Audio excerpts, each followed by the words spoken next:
ఒక్కటయ్యే వేళన వైభోగం కళ్యాణం కమనీయం ఈ రెండు మనసులే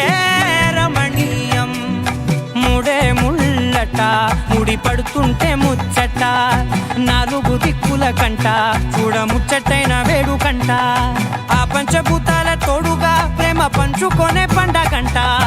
ఆరరుగల నిండుగా ఇది నూరెళ్ళ పచ్చని పంట